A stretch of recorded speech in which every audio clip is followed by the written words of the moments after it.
Welcome to Golang web development tutorial. আশা করি আপনারা সবাই ভালো আছেন। গত পর্বে আমরা দেখেছি যে কিভাবে টেমপ্লেটকে আলাদা আলাদা করে ব্যবহার করে আমরা রিইউজ করতে পারি। আজকের পর্বে আমরা গোলাং ফাইল সার্ভার নিয়ে আলোচনা করব।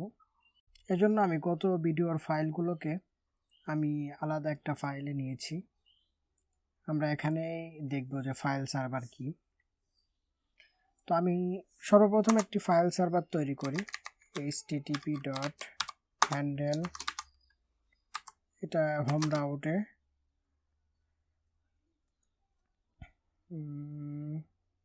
http.fileserver, এখানে বলে দিতে হবে যে আমরা কোন ডাইরেক্টরিকে ফাইল সার্ভার বানাইতে চাই। আমরা এইখানে যা আছে যে 07 ফাইল সার্ভার, এই ফুল ফোল্ডারটাকেই আমরা ফাইল সার্ভার বানাইতে চাই।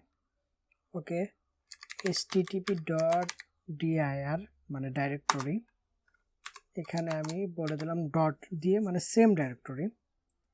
ওকে, আমরা একটু রান করে দেখি, go run main dot go, sorry cd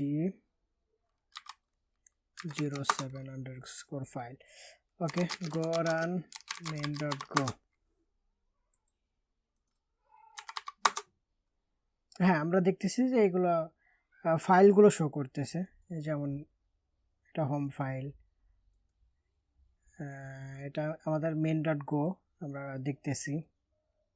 ফুটার, যেহেতু ফুটারের মধ্যে HTML লেখা আর HTML ব্রাউজারে শো করে, এই জন্য এগুলো শো করতেছে। ওকে, এখন প্রশ্ন হলো যে ফাইল সার্ভারের কি প্রয়োজন, ফাইল সার্ভার আমরা কেন দরকার হয়।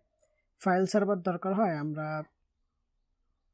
যখন কোনো ফাইলকে আরেকটা ফাইলের সাথে লিঙ্ক করতে চাই, যেমন একটা JS ফাইলকে আমরা আমাদের ওয়েবসাইটের সাথে লিঙ্ক করতে চাই বা একটা CSSকে লিঙ্ক করতে চাই, সে সময় দরকার হয়। আসুন আমরা একটু এক্সাম্পল দেখি। আমাদের হেডারের মধ্যে কিছু স্টাইল ছিল, এই স্টাইলগুলোকে আমরা এখানে না লিখে আমরা আলাদা একটা ফাইলে লিখি।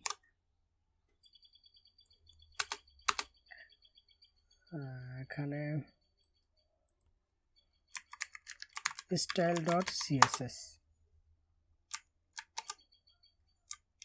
ওকে, আর হেডারের মধ্যে আমরা এটাকে লিঙ্ক করে দিই।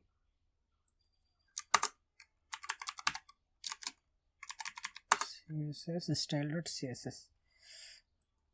এখন যদি আমরা ফাইল সার্ভারটা না তৈরি করি, এইভাবে রাখি, তাহলে দেখি আমাদের কাজ করে কিনা।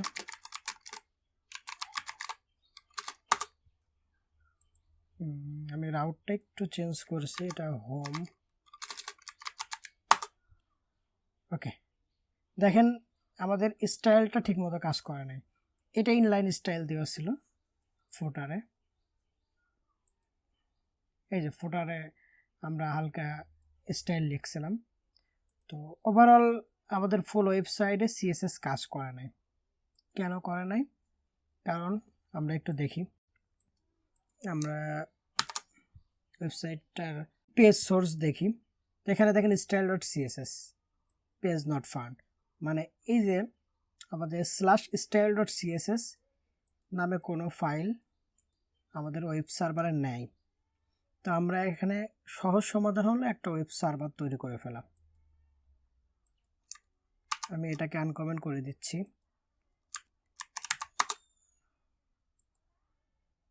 আমি যদি এখন রান করি, দেখেন style.css আছে,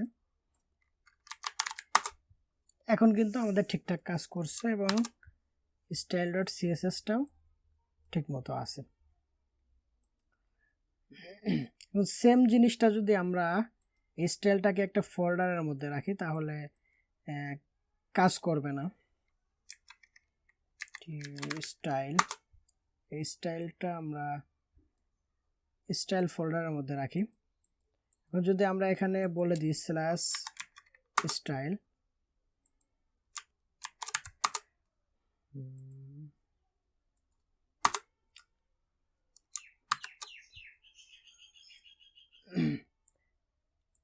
আচ্ছা, আমরা একটু হেডারের মধ্যে আমরা লিঙ্কটা ঠিকঠাক করে দিই আগে।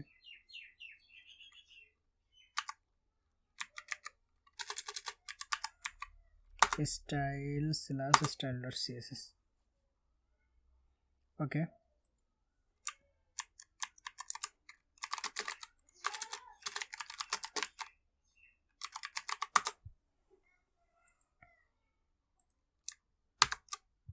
দেখেন এখন আমাদের স্টাইলটা কাজ করে নাই। তো এর জন্য আমাদের ফাইল সার্ভারটা পাথ প্রিফিক্স বলে দিতে হবে, যেটা লোকেশন কোথায় আছে। এর জন্য আমরা এটাকে কপি করি আগে, এখানে জাস্ট এই অংশটুকু একটা প্রিফিক্সের মধ্যে আমাদের বলে দিতে হবে। কিভাবে? যেমন http.strip prefix, এর মধ্যে আমরা সর্বপ্রথম আমাদের প্রিফিক্স বলে দিব। আচ্ছা, আমরা আগে রাউটটা বলি যে আমরা কোন রাউটে পাবো। আমরা স্টাইল রাউটের মধ্যে পাবো এবং প্রিফিক্স হবে স্টাইল। ওকে, এখানে আমাদের হ্যান্ডেলারটা দিতে হবে, অর্থাৎ আমাদের যে http.fileserver এবং এর মধ্যে আমরা লিখছিলাম http.directory, এবং এই জায়গাটায় আমরা স্টাইল বলে দিলে এখন আমাদের এটা কাজ করবে।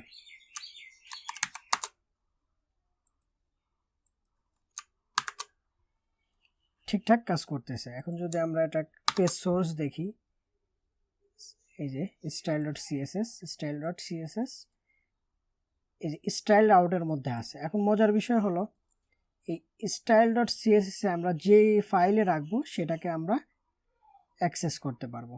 তো এখানে আচ্ছা, আমরা এখানে স্টাইল না দিয়ে আমরা এটাকে অ্যাসেট দিয়ে দিই। অ্যাসেট,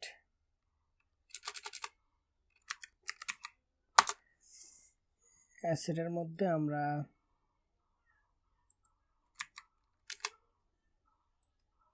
আচ্ছা আপাতত আমরা আলাদা ফোল্ডার করলাম না, এর মধ্যে আমরা একটা জেএস ফাইল করি।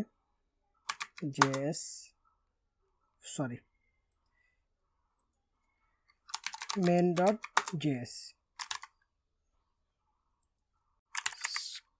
console.log welcome to learn with Raihan। ওকে, আমরা এই ফাইলটাকেও অ্যাক্সেস করব।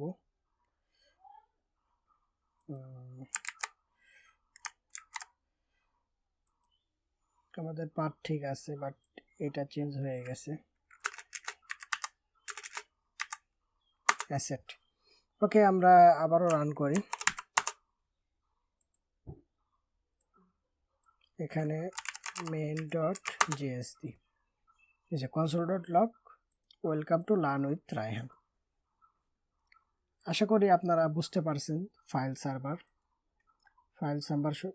সার্ভার সম্পর্কে যদি আরও কিছু জানার থাকে সেক্ষেত্রে অবশ্যই আপনি ডকুমেন্টেশন দেখতে পারেন অথবা আমার কমেন্ট করতে পারেন, অবশ্যই আমি উত্তর দেওয়ার চেষ্টা করব।